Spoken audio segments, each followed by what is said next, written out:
Welcome to the OnStage Colorado Podcast. Once again, I'm Alex Miller, and I'm joined, as usual, by Toni Tresca. Hey, Toni. Hey, Alex. It's great to be with you. It's been a little while. It has, yeah. We took off last week, and the week before, John Moore was our special guest to come on, and that was a lot of fun to have John on. He was, he knows lots about Colorado theater, of course, and we had a fun episode. If you get a chance to listen to that one.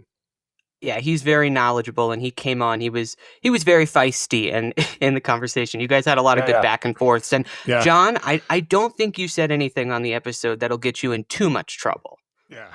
And don't worry about it if you do. What the heck? We're supposed to get in trouble if you're a journalist. You're supposed to say stuff. So anyway, well, as usual, we're going to talk through some of the shows that we've seen lately, some news from around the state. We'll share our top 10 Colorado headliners list. And then for our main event, we're going to dig into the 6th annual Denver Fringe Festival, including an interview with the executive director or president, I think she might be, Ann Sabbah, and a couple of fringe artists. But first, let's go around and around the horn and talk about what we've seen on stage in the past week or so. As we were just talking before we went live, it was kind of a quiet May. It's really, things sort of dropped dead. There were some shows that had been running for a while, and so we didn't have a ton to see.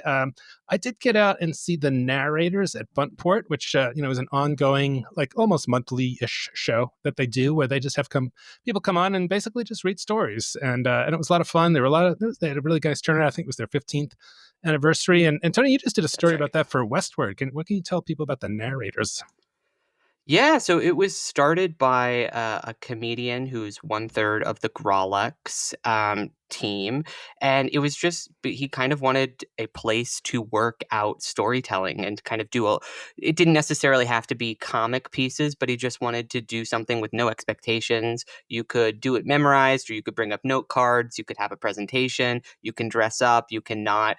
The point was, it was just a casual night for telling stories, and it eventually just kind of grew into something much bigger. There are people who have been attending the Narrator show since it was in its space on Platt. Platt on the Park, I believe, was. It's now defunct, but that was where they got its start, and then it bounced around a little bit until it eventually found its home at Buntport Theater, where it's been going strong for a number of years now, surviving the pandemic, to produce those stories. And if you're not in Denver but want to get a kind of a sense of what the Narrators are like, they do have an accompanying podcast, although it has not been updated since July 2023. So you will eventually get to a point where you won't be able to hear any more stories. But the team tells me they've recorded every single story that has been shared. So they have that back catalog. So theoretically, they could bust out hundreds of, actually literally thousands of podcast episodes if they really wanted to.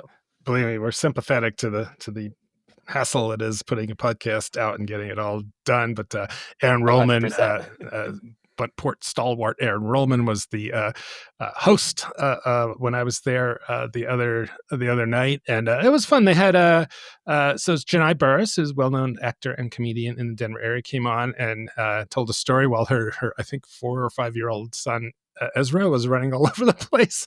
And then Josh Blue, who's a really well-known Colorado comedian, he has cerebral palsy. And so, he's one of the few, kind of developmentally disabled stand-up comedians who's made an impact on the national level, and somehow or another he came on and had a really kind of weird story about being in a car with someone with a terrible skin disease, and of course he was riffing off Ezra running around as well. And there was a retired vet who came on and told read from one of his books. It was a funny as catch. They had like home baked cookies, and of course they've got the honor bar. You can go and grab a beer or wine, and so fun event. Pay what you can. So I definitely recommend checking out the Narrators. And then on the absolutely complete other side of the entertainment universe from that, I saw Mission Impossible, Final Reckoning. No spoilers, Alex. I have not seen it yet. I'm currently doing my rewatch of the Mission Impossible franchise. I've watched the first 5 already. I've got a couple more to go before I catch up. But thumbs up, thumbs down? Oh, thumbs up. Yeah. And they're all fun movies. They're deliver exactly what you expect. There's surprises in there, but they're not surprises. The one thing I would say about it is that, and I find this criticism about a lot of action movies, is that the big final set piece, thing goes on forever. It's like, for God's sakes, you could have trimmed 20 minutes out of that scene with the two planes. And that's not a spoiler because it's like the main image in the poster, I think. That's right. And but yeah, it's neat. There's one particular scene where he's in this wrecked submarine trying to get to the thing that will end the world. That's really unbelievably impressive. I don't know how they did it, so that was really cool.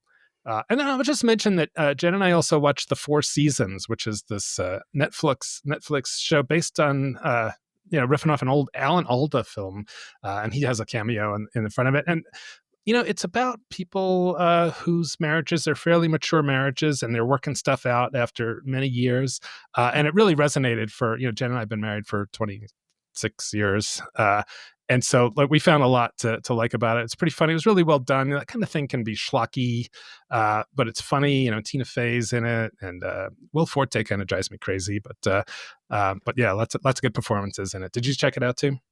I did. I started watching it one evening thinking I would just watch the first episode or something, and then jump cut to me staying up until 3 a.m. in the morning, having watched all 8 episodes in rapid succession, Oh, and wow. then being left in tears by the final episode. I really enjoyed it. It caught me.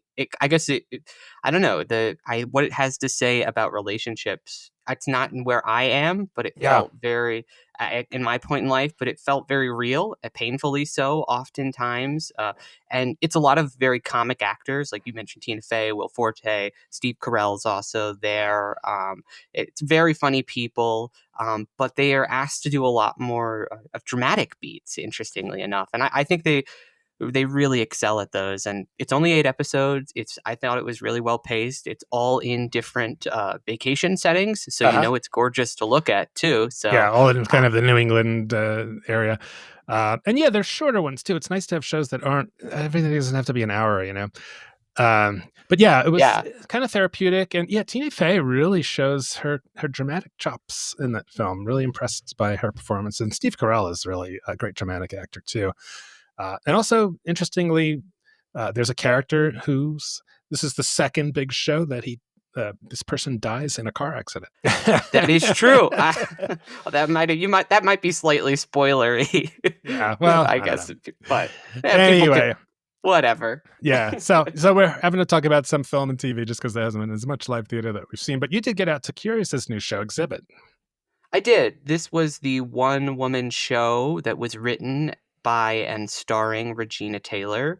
It's semi-autobiographical, because it's about her experience integrating a school during the height of the civil rights movement. But it's also fictionalized because the main character is Iris, who is this visual artist whose work is being removed from museums, which is very relevant to this moment in time that we find ourselves in right now, when museums are literally changing what they're programming in order to appease the current administration. So a lot of those themes, I think, hit really strongly, but the production was a little bit less put together than I think I was expecting. The central actress Regina was actually reading from a script the whole time, and it created a distancing effect. It felt a lot more like a staged reading than it did a fully produced production. And then there were some interesting elements that I wasn't quite sure what to make with, because she would have conversations with herself, sometimes via a screen that had images of a mouth sometimes that would move. And sometimes Regina, the actress on stage, would be voicing that. And sometimes it was a voice overhead that would come in and speak those lines back to her so they could have an actual conversation. And so I just found, while the themes were really interesting, the kind of way it was performed and the kind of stage reading vibe, I couldn't quite get my hands around. I couldn't understand what the piece was trying to say. I know, I'm sure it was, but I couldn't connect to it. Mm-hmm. Okay. Well, you also were turning to some things on television. So you saw Hundreds of Beavers, which is this a most amazing film of all time, just about. It's an incredible film. So this was a showing of the film Hundreds of Beavers, which is exactly that. It's a film about a man who goes to battle against hundreds of beavers out in the wilderness. It's a winter landscape. It's black and white. It's mostly silent film. And this was a showing that was being done of the 35 millimeter film print version over at the C Film Oh, Center I in wish I had known Denver. that. I would have gone because I only saw it on the I TV. I should have hit you up. One of my friends texted me last minute and was like, "Listen, Hundreds of Beavers is happening this week." And they were like, the cool thing too is not only is it this film print that the distributors put out, because it actually wasn't shot on film, it was shot digitally. So Mhm. this was specially created for this experience. But they also had the lead actress Olivia Graves, who plays the furrier. Uh, she was in there in person to introduce the film because she actually lives in Denver. Oh wow! Oh Yeah, man! isn't that she knows these people because they used to work together back when she lived in California, and she's actually a pole instructor here in Denver. I'll be And she's damned. not an actress. She doesn't really have any desire to do any acting, as she said in the Q&A with Keith Garcia before the screening at the C Film Center. But she did say she would be down to do Hundreds of Beavers too. They even riffed, maybe it could be called Thousands of Beavers or Millions of Beavers. And will there be such a thing? No confirmation of if a sequel was happening. She just said if the creative team wanted to do it, she's always game because she really had a great time making it. Even though she said she had no idea what the fuck it was going to be as she was shooting it. But then when she got to go to the opening, she was like, "Oh yeah, this is actually pretty funny. These guys this is actually really good. They did a really good job." All right. And it Well, is great. I love that. Yeah. it's on Netflix if you want to check it out. It's like nothing. What I kind of like reminiscent of like an old Buster Keaton film or something. Like it's very physical. It's very silly, but it's also shot in a really interesting way. I mean, like you said, it's black and white. It's mostly silent, and it's just hilarious. I mean, Yeah, it's like Buster Keaton, Charlie Chaplin meets Looney Tunes mhm. almost, because it's Yeah. very cartoony Yes. and over the top in a way that, even though it is live action, it feels animated in its spirit because there's lots of different backdrops that are augmented in it. It's just it's larger than life, and it must be seen to be believed. Yes. Yes. All right. And then what you said that you had on here, Oracle. What's that? So I am going to this after we record. This is an immersive art installation that's being produced at Union Hall in Denver. I so the experience that I'm going to, sometimes you can just go and view the pieces themselves that are on display in Union Hall for a couple of months.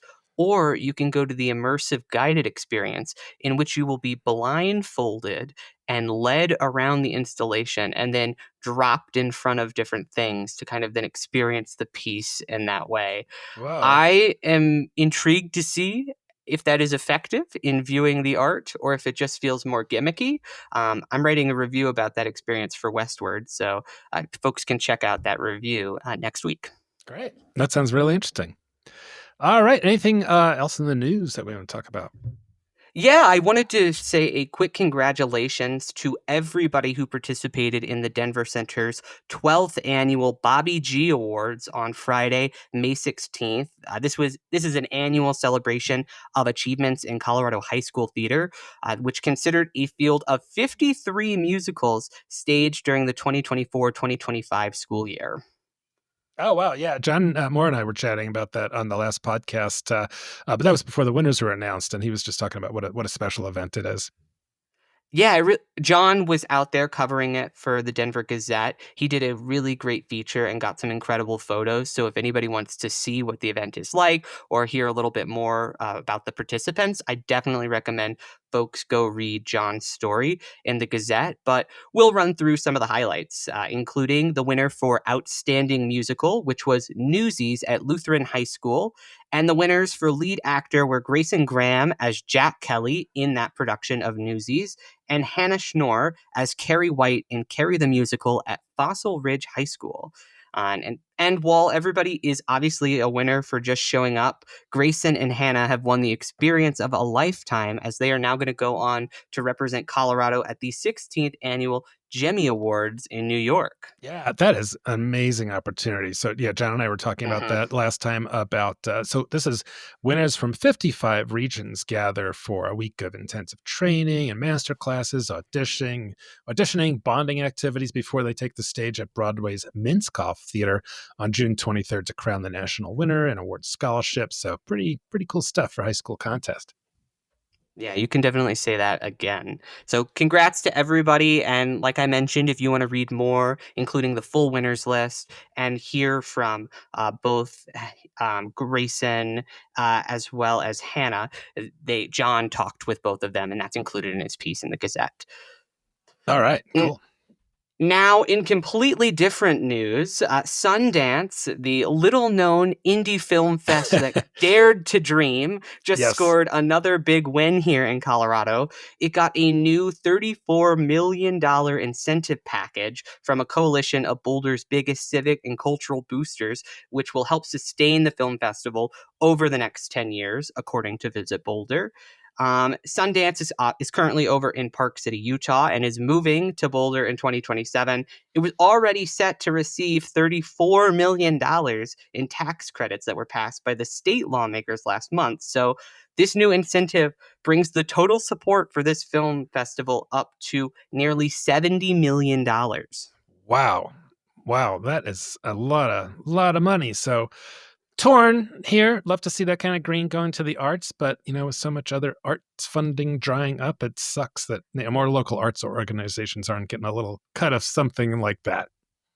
Yeah, that was my kind of immediate reaction to this as well, because part of the pitch from advocates was that Sundance is a very lucrative festival that will that is an economic driver in and of itself.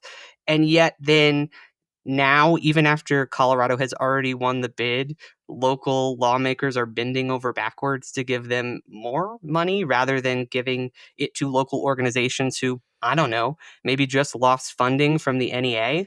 And they're here all year long, providing Exactly. entertainment for Colorado audiences. But I don't know, these things, you can't always figure which way money is going to flow.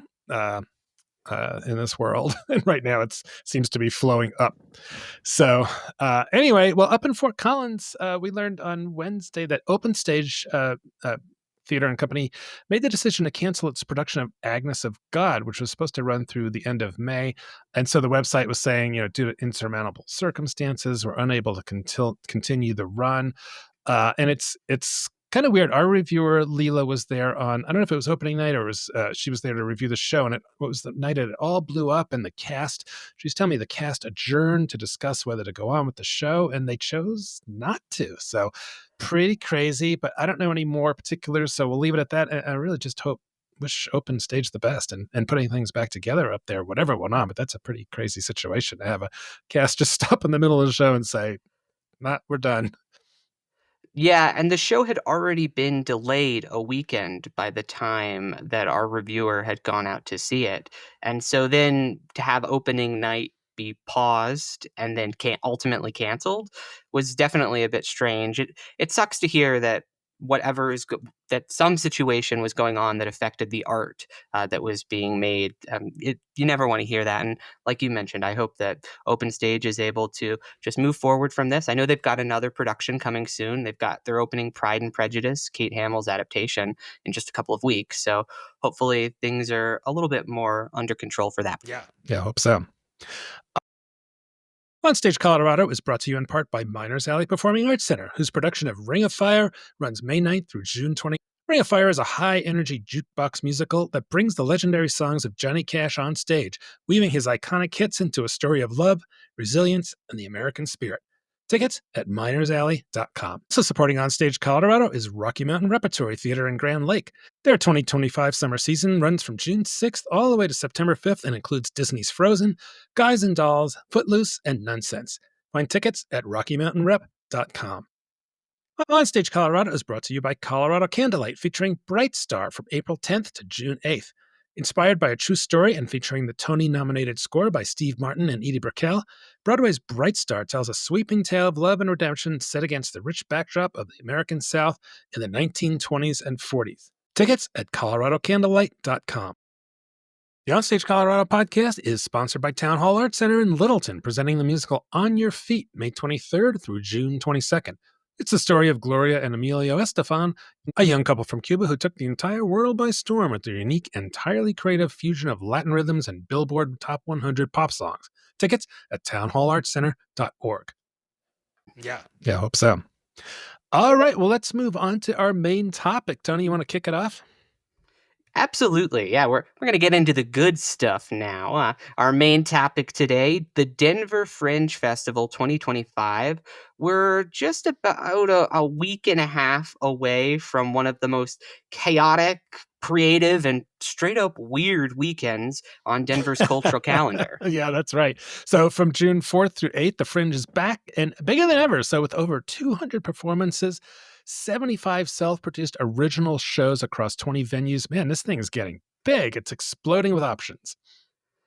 Yeah, it's really wild to think about this being in its sixth year now and just how much the festival has grown. Because if you've never been to Fringe before, it's a really interesting vibe. There's no velvet ropes, no gatekeeping. It's all unjurred, uncensored, and wildly unpredictable. You might see a solo comedy show in the back of a bookstore or a full-blown burlesque cabaret in a dance theater, which I'm going to do, and we'll dig into that a little bit later.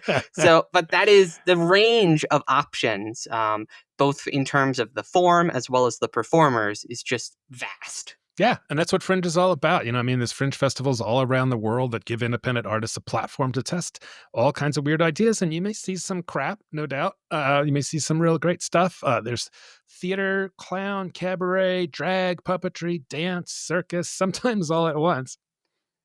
Yeah, and speaking to that crap you mentioned, I'm excited for that because that's how you know it's real experimental chances are being taken. If you see something, if you see the thing that pains me most to see, Alex, about any kind of art or theater is just when you see something that feels paint by numbers. It's so Right. generic and boring, and Fringe is not that at all. You have people actually taking really big risks. So, like you said, if I sit in the audience and I see something awful, I'm going to be grinning the whole time. Yeah. Hopefully, I say that now. We'll debrief, obviously, and Yeah. maybe I'll have different comments then. Sometimes it's crap in a good way, and maybe that's not the right word, but yeah, you definitely you are most certainly going to see things that you just walk out of there going, "Whoa, boy, I'm not sure what that was all about," but I'm kind of glad I saw it. So. Absolutely. And Fringe is also expanding in some other ways. It's not just the kind of the shows that they're producing. They've got 2 Fringe art visual exhibits, as well as the 2-day Kids Fringe and the Fringe Free for All, which is basically a whole bunch of street performances and pop-up activations that are happening that include even more performers than submitted and were accepted to participate in the actual main Fringe festival itself. So really just for over these couple of days, you are just going to have so many options of ways to engage in not just theater or comedy or performance, but visual arts as well as kid shows and circus acts and things like that. Yep. Yeah, and it's pretty affordable. I mean, you can get a pass for $95 for the whole festival to see everything, but I think you can walk into individual shows for a lot less than that if you just want to kind of So tickets are for an individual show about $20, right? That's right. Yeah, they're about $20 each, and 70% of the proceeds go straight to the artists themselves, that's a really remarkable split. That's a lot of money Yeah. going back into the pocket of artists. And that makes this festival one of the best ways to support local and touring creators who, as we've mentioned before, are daring to create art in a time that is saying, we don't really want to support that. Yeah. Yep. So it can be a little tricky to figure out how to navigate this thing. And in my interview with Ann here in just a little bit, she talks about that and gives some suggestions. Because there's individual venues that might have 3 or 4 shows in a row, so you can just stay at one of them, for an evening, or move around, of course. And it's there's the shows. Many of them will have multiple stagings. So if you missed it on Saturday, you can see it on Sunday or something like that. So, but I know we wanted to go through and there is so many litany of shows. So I think we both picked 10. And we wanted to try and just kind of talk about kind of what sort of things are on the menu. So let's kick it off. What were some of the ones that stuck out to you? Yeah, I really approached my schedule. I knew I was only able to Fringe for 3 days. So I'm able to attend Fringe Thursday, June 5th, Friday, June 6th, and Saturday, June 7th. So I'm not able to do the final day of Fringe on Sunday because I'll be going to I'll be going to the opening of The Tempest by the Colorado Shakespeare Festival that day. So I'm booked and busy that day Yeah. already. But I kind of focused on how could I see the most wide variety of shows slash in places that were close together and or just at one single venue. So I was like, there were some shows that I was like, oh, that sounds really interesting, or by a cool creator who I want to check out, but it just didn't fit into my schedule. And so I wasn't able to include it. Did you find yourself making those kind of Sophie's choices, Alex? Well, I haven't advanced as far into like actually working out a schedule. And plus, I'm going to be I can't go Thursday or Friday because I'm doing the 24-hour plays at Curious, then also and Juliet at the Denver Center. So, Oh, that's right. but I will get to as much as I can on Saturday and Sunday. So, but yeah, it's so much fun walking through this. And I will say before we get into it, it's like when I think about like all of the things that make us kind of sad about these days in the United States, I look at this kind of stuff and people getting out there and getting on stage and just pouring their hearts out in these creative endeavors just makes me, that's the best part of, of America. And that's just Fringes everywhere. But, it's just like I think about people doing this kind of stuff as opposed to rich people sitting at the top fucking with everybody. This is the antidote to that, I think. I think that's a really beautiful way to put it. Yeah. Because these shows and if you're like me and you can sometimes get saddened by the state of the kind of corporate Broadway and like Right. everything is just IP being beaten to death or a revival of a revival Yeah. that you this is so refreshing because you just see so many different new titles done by creators who you maybe haven't seen getting to take the spotlight in this way before, which I think is just cool. And in some really unexpected venues too. That's another thing I'm kind of excited about Fringe is I'm going to be checking out some venues that I've actually never been to before, Yeah. like There's Hope some ones I've Tank never heard of. in Yeah. Denver. That I literally never even heard of that one before. I'll be going to the Savoy's Flex space, which I did not realize they had a Flex space. Because this is actually it's the downstairs part of the Denver Savoy where Theater Artibus does a lot of their shows, but I'm going to be seeing a thing in that kind of interesting kooky space over there. Oh, So okay. and at the Shops that Matter, which I had also never heard of in Denver. All right. Well, why don't we hit some of your picks, and I've got a few I wanted to mention. Yeah, sounds good. So I'm starting my weekend off with Nuptial Nightmare. This is a show by a bunch of local people, actually a lot of family theater company actors, and it's a comedic horror piece about love and ghostly visions. As a big horror guy, I was like, I feel like this seems like right up my alley. Great. And then that same day, I'm heading over because I start at the Savoy Flex and then I go over to the Hope Tank to catch a show called Mouse City Podcast, which is it's a show about mice who get together to start a podcast for humans. And I was like, that. As somebody who does have a podcast for humans, I'm curious in seeing what a mouse's take on podcast might be. Wow. Yeah, that's interesting. And also, we're having a little bit of a problem with mice in my house, so it'd be interesting to hear a podcast Oh, about their side of the story. So I hope they touch on that. yeah, I hopefully. And then I am ending my Thursday over at the shop at Matter for a play called Transduction, which is by a local creator, and it's billed as a chaotic journey through trans indoctrination that's interrupted by the FBI. Whoa. Okay. Sounds pretty heavy. Yeah, but the description made it sound pretty fun and Oh, okay. entertaining, and kind of riffing on this. It's like riffing on the idea that trans people are indoctrinating you and indoctrinating the youth, and that the government might actually, maybe it will be heavy now that I'm saying all the words out loud. Yeah. And then the next on Friday, I've got 4 shows. So I'm starting over at the Savoy's space with Learning to Human, which is a true story of about personal growth and breakdown. This is a show that's done the Fringe circuit already.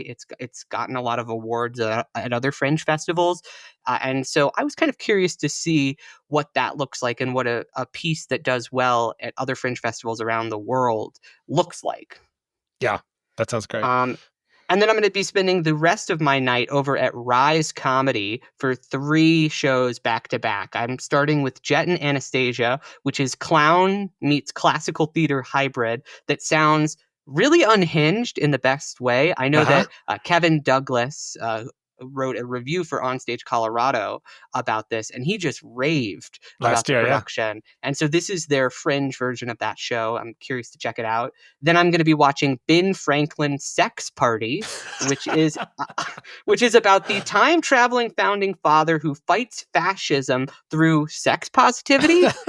I count me in. That sounds amazing. I gotta say, even if you don't go to any Fringe episodes, go to denverfringe.org and just read through the shows. It'll be entertaining just for that. That's true. I've got another good title for you. I'm ending my evening with Fat and Horny and Incredibly Anxious.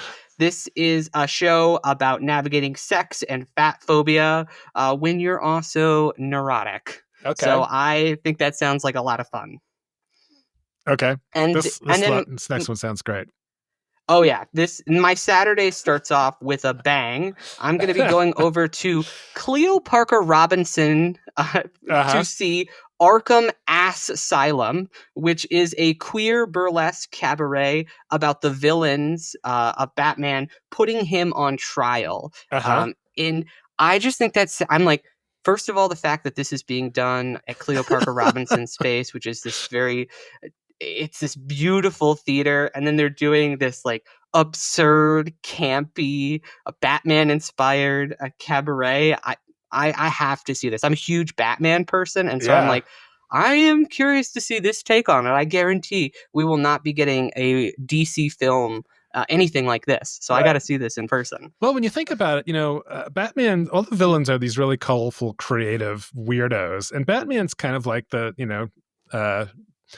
I don't know, the cop that puts them all, shuts them all down. So I can see how, you want to put them on trial and say, hey, you're stifling our creativity. Absolutely. Yeah, I wonder if that's going to be the kind of the theme of the underlying theme of the show, Alex. I'm curious. Yeah, Officer Buzzkill. I like that. And then I've got 2 shows over at the space that formerly known as the Mercury Cafe, now the Pearl. I'm seeing Enzo's State of the Union Follies, which is a politically charged cabaret in which a cast of performers are going to be lampooning national and local politics. So a lot of material to work with there. Right. Yes, absolutely. And then I am ending my Fringe experience with what I've been told by Ann is perhaps one of the most quintessential parts of the Denver Fringe, and that's the Rocky Mountain Puppet Slam. And this is just 5-minute sets in which people bring up puppets, and it's an hour and a half, and people just perform. It's wacky, it's wild, it's late at night, so people are going crazy. I've never been to this one before, and so I felt like I needed to experience it. Okay. Wow. That sounds great too. Yeah. All right. Well, I don't have mine quite as categorized in terms of which ones I'm going to see on which day, but these are the ones that I'm going to try and hit. So the first 2 are from the interview that we have coming up. So I have to shout those out. Dichotomize Me. This is from Colorado's that call themselves the Moot Point Project. These are 2 UNC college roomies, Smith and Megan Dille. So this is an immersive absurdist play where women split into 2 karaoke machines descend and everything becomes string, literal string. They're explaining to me. So like if you go to the show, you may wind up with some string around yourself. And so stick around. They'll tell us more about that show coming up. And I noticed from the schedule, and from when I was working in the space the other day. It's going to be in a coffee shop. It's in Hooked on Colfax, which is Yeah. this really cute venue on East Colfax. And I'm curious. I'm not going to be able to see it. As you just heard, my weekend is already booked. But I would be curious to see how that space is turned into performance setting. Yeah, absolutely. And then I also spoke on the pod with Soleil Kohl, who has a show called Blah Blah Blah. Soleil is a clown performer. So she right now she is over in England. She's at the 6-week like clown intensive, and she talks a lot about in our interview about the type of clown. There's a French type called Buffon. There's avant clowning. So she's like, she was comparing that to like the red nose clown, the stereotypical. This kind of stuff is very different. And so this is her show is a satire all about talking, blabbing, and not shutting up. So stick around for the interview to hear a little bit more what she has to say about that. This next one really, really appealed to me because I love words. I also particularly love letters with diacritical marks over them, especially umlauts and things like that. So this one is called Slurt with an umlaut U. And this is a performer named Emily Maverick who dreams in a language only she can speak. She was born completely alone in Antarctica, feels the pull for human connection, and begins a long journey across the icy pond. Will anybody understand her? So it compares Slurt to Bjork and Pee-wee's Playhouse. So that sounds really interesting. There's a fair amount of stuff for the kids, so I'll mention one of them, the swashbuckling adventures of Pirate Zeb. So this is a legendary pirate squirrel, Captain Zeb, on a wild treasure hunt through the halls of the Savoy, with live music by Laura Goldhammer. And this was created by Starry Night Productions in collaboration with Theater Otterbus. We saw one of their shows last year. They have a great team there, so that should be a lot of fun. Some of the shows are even outside. So this one's called Sweatin' Wild, an outdoor show for the family at the Bird Lot, which we recall from last year was the home of the infamous Hot Box experience last summer. That's right. What was that one called again? Oh, I can't remember. That was the Darkfield. The Darkfield, off-center controversy. Because it was so hot when they did the media day for it. Yeah, well, we won't get into that, but just that reminded me of the Bird Lot. So this is Colorado's own Circus Foundry. It's an all-new ensemble circus show that mashes up high-energy craze of 1980s aerobics with jaw-dropping circus artistry and a glitter-soaked celebration of movement, madness, and mayhem. On the theatrical side, there's a show called Real. So this is a show about a woman named Kate who discovers that her online boyfriend was actually a woman named Rachel. Now she's demanding answers with unconventional tactics. That one sounded really interesting to me. I was trying to see if I could fit that one into my schedule, but I just could not. So if anyone out there is listening, go see it and then send me a DM. Let me know how it is. Yeah. All right. Here's a one-woman comedy cabaret called The Greatest Garage Sale Ever, with catchy original songs and hilarious characters created by Danielle Anderson of the folk music sensation Danielle Ate the Sandwich. I don't know if I've ever heard of them. I don't know how much of a sensation they are, but that's an interactive show with bizarre and endearing characters.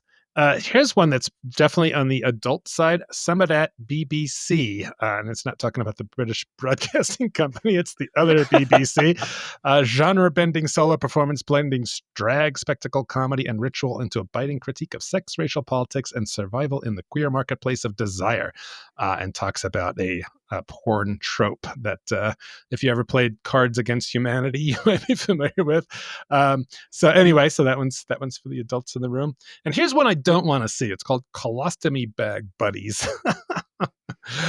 So the description on the site is new to Denver, thinking to myself, what if the worst thing is the best thing with puppets? That's the description of Colostomy Bag Buddies. And I'm just kidding. I'm sure there's something interesting to see there. But and then I don't know if I might have done more than 10 here. Total Modeling. So this is an absurd avant clown show. There's that avant clown thing showing up again about cybernetics on a boat. So whatever. That sounds very interesting. Yeah. And then it sometimes feels like with these Fringe shows, it's often like a game of Mad Libs. They've just like put different words together. Yep. Speaking of this last one, it was called Fever Dream. And what defines a sketch show? Is it punchlines? Is it blackouts? A rotating celebrity host. Memoriam Development breaks all these so-called rules with Fever Dream, the anti-sketch sketch show, where we create an experience that will leave you asking, "What the fuck did I just watch?" which is definitely I don't know. You can make T-shirts for Fringe that say that on it. Yeah, maybe they should for next year. Yeah. What the fuck did I just watch? Yes. I love that. And if so, we just called out about 21 of the shows that they have. There are dozens more that you can peruse on the Denver Fringe website. The best way to do that, in my experience, is just honestly see the full festival program rather than going through and kind of reading by shows, because that gives you a sense of when these are actually happening in relationship with the other ones, as well as the venues, because it's spread out in like all across Denver as well as Aurora. So you kind of have to know, you can't really do a show that's in Aurora and then in like North Denver. You Right. may that are back to back. So just keeping all those things in mind are super helpful. And if you can't find something that interests you, I would say you're probably not looking hard enough, because there is just there is a shit ton of stuff that is for all kinds of people. OnStage Colorado is brought to you by the Aurora Fox, whose production of Little Miss Sunshine runs June 6th through 29th. It's a heartwarming and hilarious musical adaptation of the beloved Academy Award-winning film. Little Miss Sunshine celebrates the power of love, determination, and the joy of following your dreams, no matter the obstacles. Tickets at aurorafoxartscenter.org.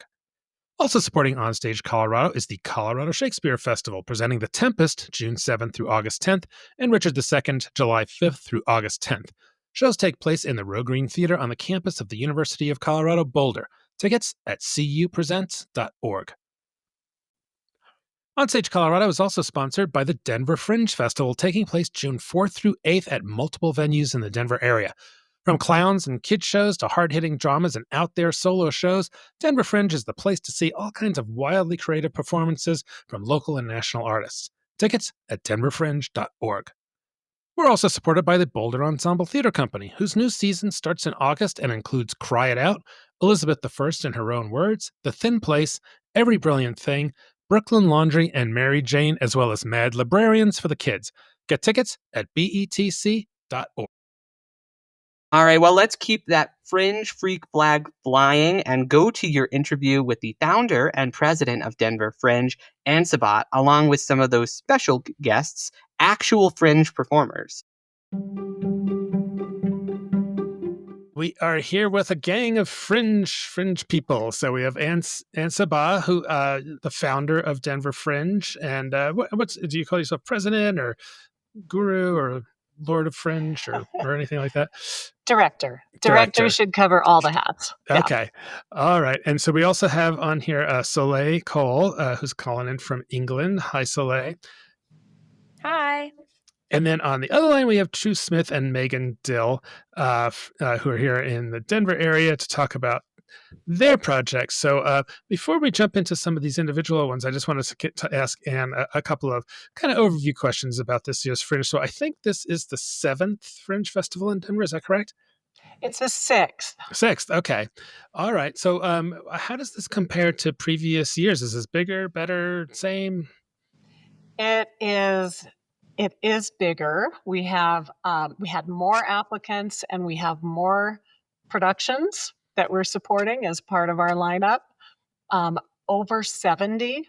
We also added some new venues this year, which is really exciting. So we've got I noticed that, yeah. performances taking place at 20 venues, and then we have built on and expanded our free-for-all program, which is free pop-up performances. Those are going to be taking place at we're still building those in. So at least 10 different locations in addition to our 20 performance venues.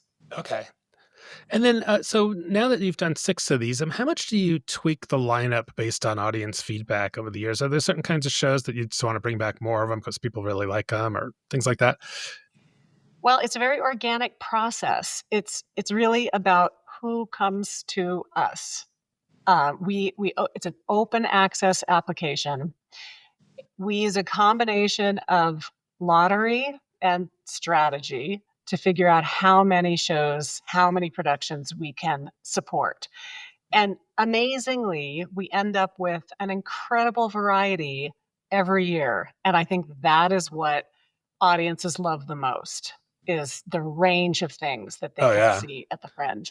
It's amazing. I mean, if you look at the schedule on the Fringe website, I don't know how you do it. I don't know how you organize all of these venues and acts, and it must just be it's an enormous puzzle that you put together.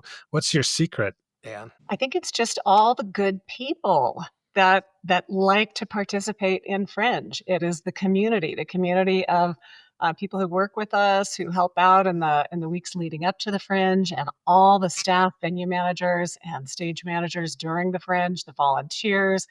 And really, it's an incredibly collaborative model. That's the thing that I think is the most special about the Fringe model. Everyone works for the success of the festival. Every single one of the performers is working to promote the festival and promote their own show, bring people into the community. It's just, and we've got so many great community partners and venue partners. That's what's truly unique about the Fringe. That's great. And so, so there's 20 venues, but there's also the Fringe Hub. Can you talk a little bit about that, where it is and what it is? Yeah, so we partner with Ratio Beer Works at 29th and Larimer. Great brewery. And they give us a little home for our ticketing hub and a place where you can stop by, ask questions, pick up a program, buy a t-shirt, buy some tickets to a show. It's a really wonderful Fringe hub during the days of the festival. That's great. And then I'll get to our other guests here in just a sec. But I want to ask so for advice on how to Fringe. So you look at this thing and you're like, oh my god, and that you can't just walk to all these venues. There's a fair amount of driving and parking, and which is not always fun in Denver. So do you have any kind of suggestions for people on how to maximize their Fringe pass? Well, there's a couple of things. You can approach it as just simply going to the website and looking at all the different free events, because there are a lot of them, and you can kind of plunge in that way to see some things, and then stop by the Fringe Hub, pick up a program, and really but early on in the festival, really start to kind of look at what are the different locations. Maybe there's a venue that you particularly love and you want to see shows at that venue. That's a great way to start. Maybe you're really interested in immersive shows or dance and aerial. You can actually use the filters on the homepage of our website to find the shows that are, exemplary of those particular things. You can jump on our Instagram at Den Fringe, and we're going to be publishing tracks. So if you want like a really great clown track, for example, that's coming up. Or we just published a piece with Queer Denver Living for Pride Month. If you're really, really interested in seeing queer performers and their creative pieces, that's out there too. So there's just a lot of different ways to access it. And I just want to quickly mention also, if you're a visual art lover, we have the Fringe Art Show this year at 2 different venues, at the People's Building and at the Truss House in Rhino. And we also have our Kids Fringe, which is free to families and kids on Saturday and Sunday, both at the Savoy Denver and at the People's Building in Aurora. All right. Yeah, there's lots of great stuff for kids. And there's some crossover as well between performers that kind of just great stuff for kids and as well as adults. And so Soleil, you're involved in a clown production, is that correct? Yes, I'm working on my own solo show. Oh, I'm sorry. There's some feedback. Is that coming from me? I'm not sure. Hey, True and Megan, would you mind just muting yourselves just for a sec, just to make sure that's not from you? Yeah. Okay. I think it's maybe. Okay. Yeah, I'm producing a new solo show this year called Blah, Blah, Blah, which is a clown show, but in a sort of different style. The world of clown and the world of Fringe are very intertwined and interconnected. And here in Colorado, our clown scene is still pretty new and kind of learning to define itself. So clown can mean a lot of different things. You may think of the red nose and jugglers, or people, pie in the face, things like that. But the world of clown has been expanding in a bunch of different cities as they've been defining their own communities of clown. Some of them are more avant-garde performance art, sometimes called avant clown. And in other cities, it's more about audience participation and kind of pushing the limits of what interactive theater can be. Like in LA, it's really known for very interactive, high-risk sorts of shows. And every place has its own version of clown, and it can mean a lot of different things. And the show I'm bringing this year is what is based in the traditional style of bouffon, which is a sort of satirical style of clown that instead of the audience laughing at a clown being silly, the bouffon laughs at the audience. So it's a more provoking sort of poking at the audience than what you may think of as a clown. Interesting. Wow, that sounds really cool. Bouffon. So does that come out of France? Is that kind of what I'm getting there? Yeah. And there are, again, so many different theories and styles and histories when it comes to all of this. And we're seeing this whole clown renaissance really happening right now in so many different cities. Where I'm right now in London studying with Spy Monkey. They have their own version and definition of clown and their own version and definition of bouffon. And the two are kind of blurring together when we think of shows that are more experimental. Clown is also associated with alt comedy. You may be hearing that term, or alt clown, avant clown. All of these terms are going to invite you into a show that is usually highly interactive. There's no fourth wall. So there's not, I'm playing this thing. Everything is with the audience, making eye contact and sometimes physical contact with the audience. And it's usually meta in some sense that, hey, I'm playing for you. I'm playing this game or doing this situation for you. And the heart of the clown comes from the performer will somehow shine through, whether they're playing a character or they're playing some exaggerated version. The goal of the clown and why people are so drawn to it right now in this sort of clown renaissance is because I think people are seeking that authenticity. And to be a clown on stage, you have to be authentic and responsive to the audience. All right. Great. Well, True and Megan, let's switch to you real quick. If you can unmute yourselves and maybe say this is announce yourself so we can tell whose voice is who on the podcast. So tell us about the Moot Point Project, which is your deal. Yeah. So I'm True. I'm talking now, and then I'm Megan. Cool. Got it. And the Moot Point Project is our baby. But also a fever dream nightmare that we've created for ourselves that we left the University of Northern Colorado in 2024. So right out of college, we were searching for weird alternative theater, and we were coming up with that we weren't finding exactly what we thrive off of in Denver yet. So that's what came out of us was the Moot Point Project, which is just to show that the bounds of theater are a moot point. And if you have something you want to express or something you want to share, that you can just do it because that's a part of being human. So yeah, the Moot Point Project is our experimental theater company that lives out of our apartments and our brains. Okay. And so what's the name of the show that we'll see at Fringe?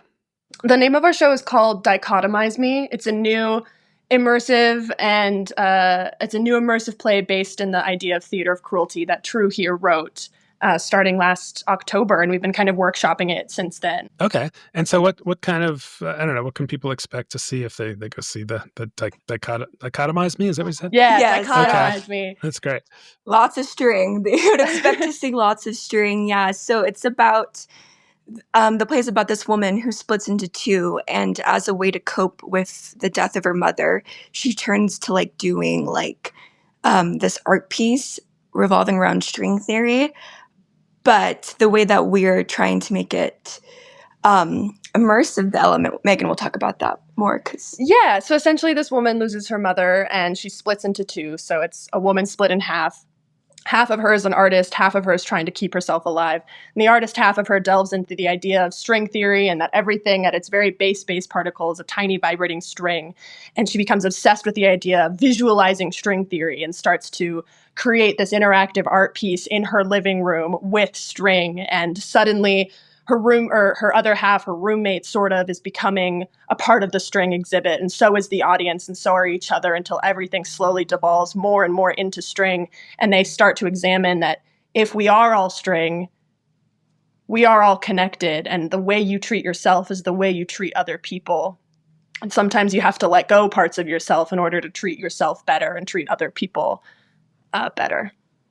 So is the audience going to wind up being kind of wrapped in string through all this? Oh, yeah. There's a lot of string. We've been collecting a lot of string from moms and friends and Facebook. So it's going to hopefully a fun sensory experience where, like, not only are we all connected through the story, but, like, physically connected through the string. Well, it sounds like a good message for this day and time. Mm. But, immersive can mean so many things. And Soleil, you're certainly living in that world with the clown overlap. So I just wanted to ask you, like, how did you get involved in this particular kind of theater? Sorry, was that for Soleil or the two of us? I'm sorry, for Soleil. Incredible. Are you asking how I got involved in immersive? Well, more like how you... Oh, yeah. I ended up in some clown dance class in a park in Boulder. I was like, what is this? Sounds possible. This is so interesting and strange. And then studied physical theater, was doing playback theater and more abstracted versions of performing after a long history of doing improv comedy. And then after studying more physical theater, the mask that you play with in a lot of physical theater is then connected to the red nose. And so I sort of found that path there. And then there is an amazing performer and teacher, Nick Trotter, who lives in Denver, who was teaching clown for some time. And I took a class with him to learn more. And I was just like, wow, I really love this. Like, I want to know more about this.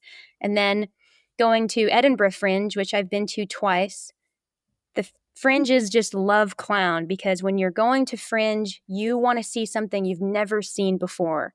You usually don't want to see Romeo and Juliet or some play that has already been done. You want to see, what's the new thing? What's something creative and inventive? And clown is usually something you've never seen before. A lot of times you walk into a show and during the show, you're like, I have no idea what's happening and I don't know what's going to happen next. And people really like that. So I saw a bunch of clowns when I was in Edinburgh in 2019 and in 2023. And I was just like, man, this is such a weird and interesting world. And ever since have been starting to take more workshops, taking classes in different places, and helping to form the community that we now have here in Denver. Okay, that's great. So you're over in England and you're studying some with a program over there. And how long is that going on? What kind of things are you learning? Yeah, so I'm taking a 3-week, it's called the Theater of the Funny Clown Creation School. So it's a 3-week intensive where we're focused on creating clown material for the stage. And so what that looks like in the day-to-day is we will go on to stage with some kind of goal, like we're going to play some kind of game, and inevitably there will be a failure. Either the audience doesn't like you, or you play the game wrong, or something happens. And the interesting part comes in, what do you do when you fail? Do you, show must go on, okay, I'm just going to keep going, ha ha ha ha. But it turns out that the people in the audience really like when you fail and you accept that you have failed and you take a moment and say, you know what? I failed. Okay. And you take that pause and then keep going.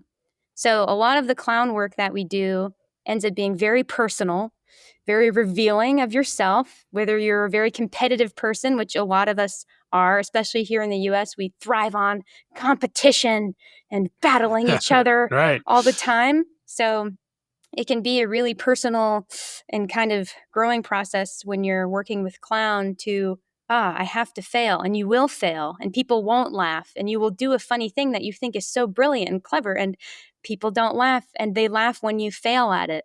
or they laugh when you do something that is inherently you. And so what we're looking for in this class is, how do you find parts of yourself and show them on stage? And it's about being vulnerable and letting the audience really see you, not seeing a mask or not seeing some kind of thing we're putting up, but really seeing you and your vulnerability. Wow, that sounds like a really cool opportunity to be over there studying that kind of thing. True, and Megan, I wanted to ask back to you. Like, so Soleil's doing the solo thing, and you guys, how many people are involved in the dichotomy performance? Yeah, there's a total of 7 people involved. There's the 2 of us. We have a dramaturge who's been helping with new play script development. We've got 2 actors, a sound designer, and like assistant sound designer, board op. Okay, so that's a huge show for Fringe, right, Ann? Yeah, we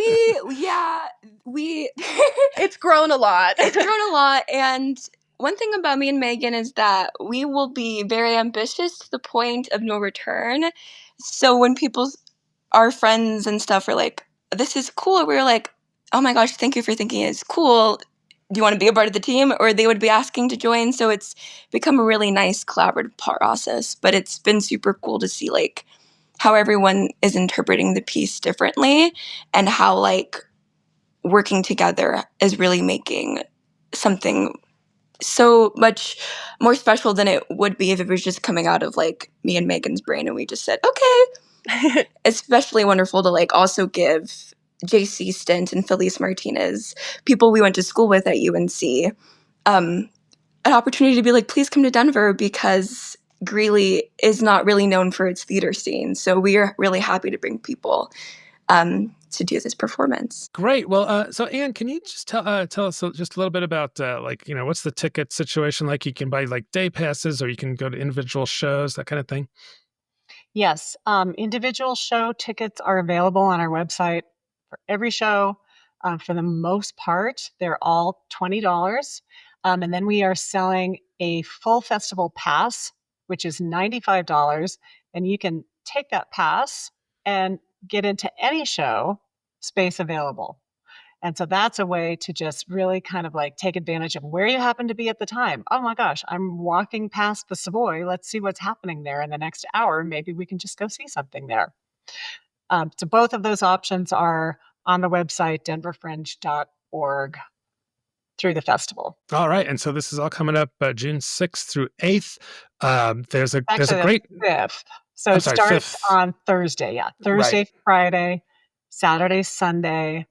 And we really take a lot of joy out of bringing these shows to very creative venues, not what you would expect, not traditional theater. In fact, both of the shows we've just been hearing about are taking place in pretty non-traditional spaces. We think that makes it even more exciting and fun. All right.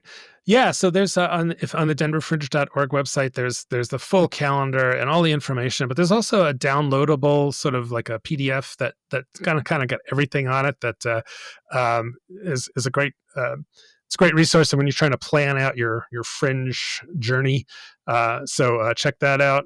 Soleil Kohl, thanks so much for dialing in from England. We're welcome back to Colorado here pretty soon. Also, True Smith and Megan Dille, thanks so much for being on the OnStage Colorado podcast. Look forward to seeing all of you out at Denver Fringe coming up here soon. Thank you. Thank you. All right, we are back. Well, that was a lot of fun to hear from Ann, Soleil, True, and Megan. And really a pleasure talking to all of them. And I guess that rounds out our Fringe coverage for now, because we are going to try and get into, how we're going to have some coverage of the shows as they come up. It'll be tricky, because they come and go really quickly, and it's just a few days. But we'll do the best we can to get some information about what these shows are all about.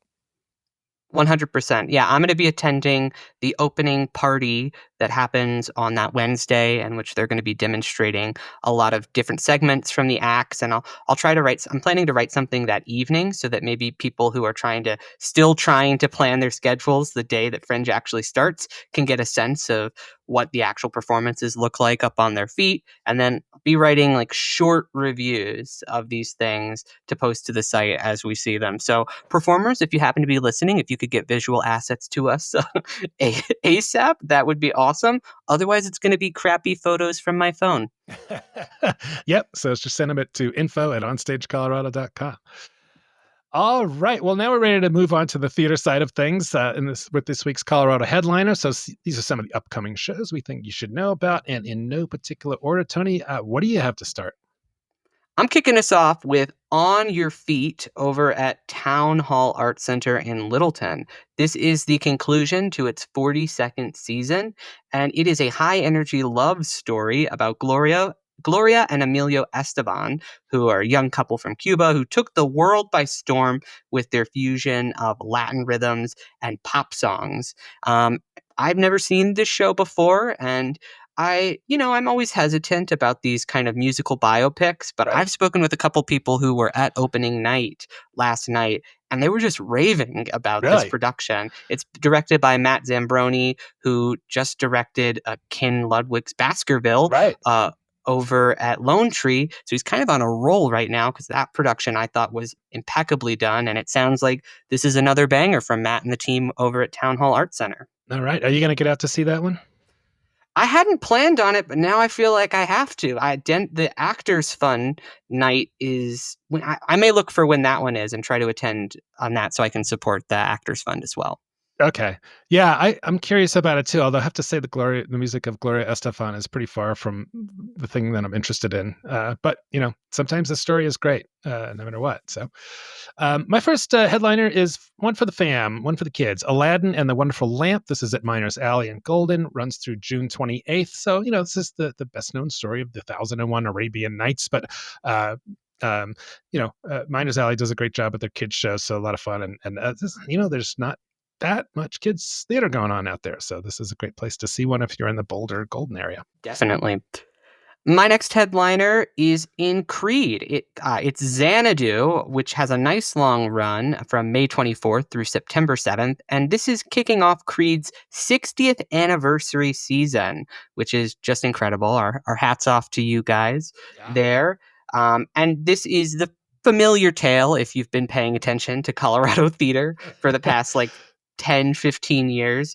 It's about Kira, who is a magical Greek muse who descends from the heavens of Mount Olympus to Venus Beach in 1980 on a quest to inspire struggling artist Sonny Malone to achieve the greatest artistic creation of all time, creating the first roller disco.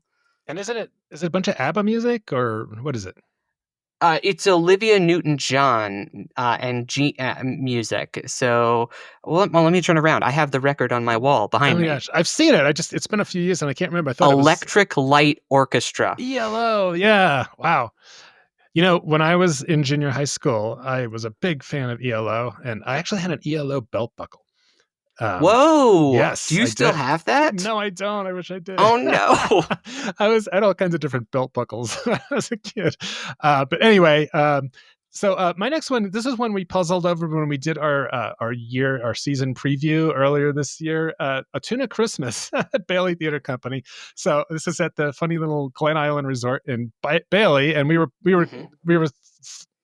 theorizing that they did it because it's easier to get the rights in the summertime for a Tuna Christmas. Of course, this runs through June 8th, and this is, it's the second part of the Tuna Texas, about these two radio DJs, and it's coming from the third smallest town in Texas. So it's a lot of fun. I think there's a lot of costume changing and running about and things like that. I don't think I've ever seen Tuna Christmas. I've seen Greater Tuna, which is the original.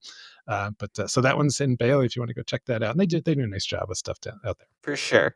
And I guess it's even a little early for Christmas in July, but yeah. I know there are some folks who celebrate Christmas all year round. So yes, I guess this is for them. That's right, Jen. Oh my God. And her musical mix will occasionally pop up White Christmas will be playing in the middle of the summer. It's like, okay. What do you got next? My next pick is one that both you and I actually are going to be at later this week. It is Forbidden Broadway, Merrily We Stole a Song at the Garner Galleria Theater at the Denver Center for the Performing Arts. This is a musical cabaret that parodies everything from Frozen to Phantom to Wicked. And if this sounds familiar, that's because Forbidden Broadway has been doing this kind of things for decades at this point, but this is a new version that includes spoofs of Hamilton, Eddie Redmayne in Cabaret, the film version of Wicked, and Stephen Sondheim's Old Friends. So you and I are going to check this out. This is actually going to be our bonus episode for the podcast that will be in your feeds next week, as well as accompanied by a review on the site. So we're going to share our thoughts. Last time Forbidden Broadway was here, it was in 2022 when I last saw it, and I was less than impressed, but it was not this current version, I would say. It was a much older version of the show. Yeah. All right. Well, we'll look forward to doing that one. There's one of those shows that, there's always those shows out there that everybody's seen except for you, despite how much theater we see. And one of mine is Something Rotten. I've never seen this show, and I want to see it so badly. So this summer I'll have to go down to Pagosa Springs, which is a really far drive, but it's a Thingamajig Theater Company at the Pagosa Springs Arts Center, and it runs all the way through August 30th. So there's plenty of time if you happen to be in Southern Colorado to check this out. So it's about a couple of brothers who cook up a plan to do some kind of a stage, some sort of a Shakespearean something or other, and it's just everybody always says this is just the most fun musical. It's got tap dancing eggs, Alex. All right. What else do you want? All right.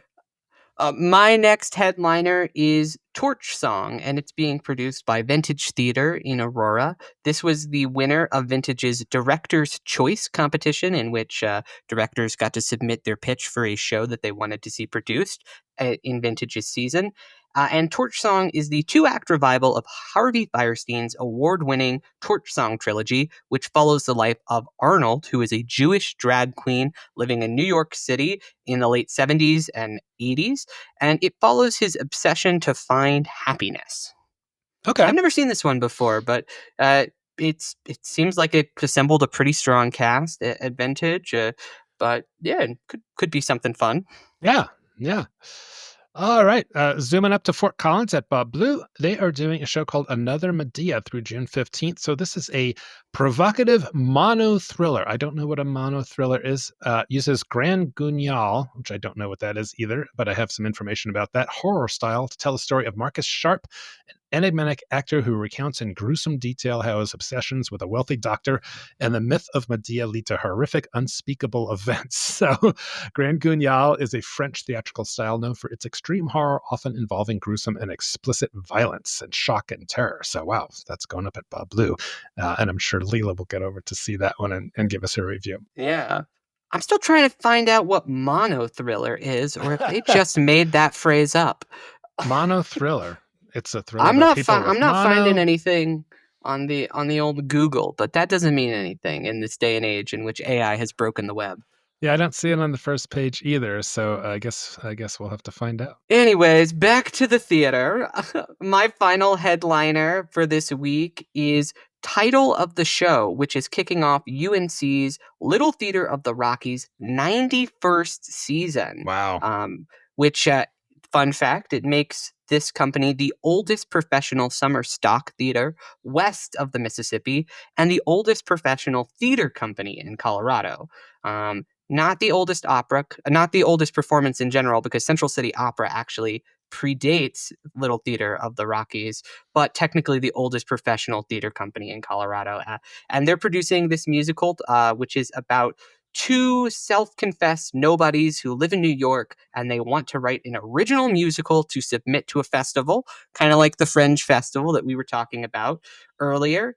But the only catch is they only have 3 weeks to write it. So you get to go behind the scenes and watch them frantically try to piece together the musical on stage in front of your eyes. It's very meta-theatrical, very funny, very tongue-in-cheek. Oh, that sounds great. Well, I didn't see it on the first page of Google, but I asked my friend Claude AI to define monothriller. It says a monothriller is a theatrical performance featuring a single actor who tells a suspenseful, tension-filled story entirely through monologue, typically plays multiple characters, takes on different voices and personas, etc., etc. So that's what a monothriller is, at least according to Claude. Interesting. Yeah.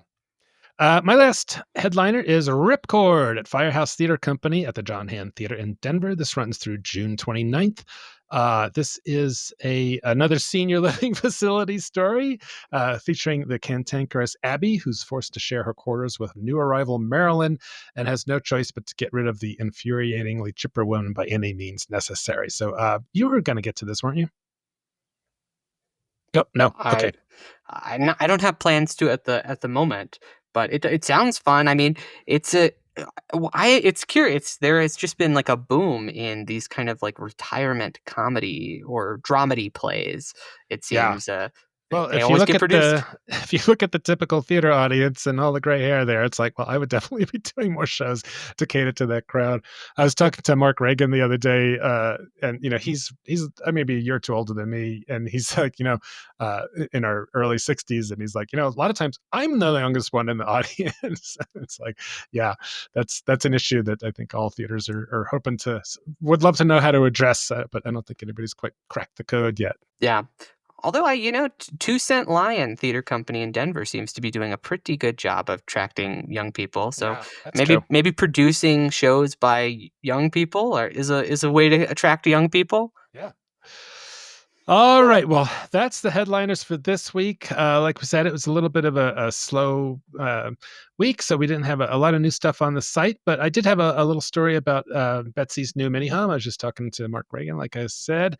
So they have this new thing called the New Local Annex on Pearl Street that they're going to be kicking off in early June with some kids shows, and they're going to be using this small space for readings and other small things. So that's kind of a cool thing they've got going.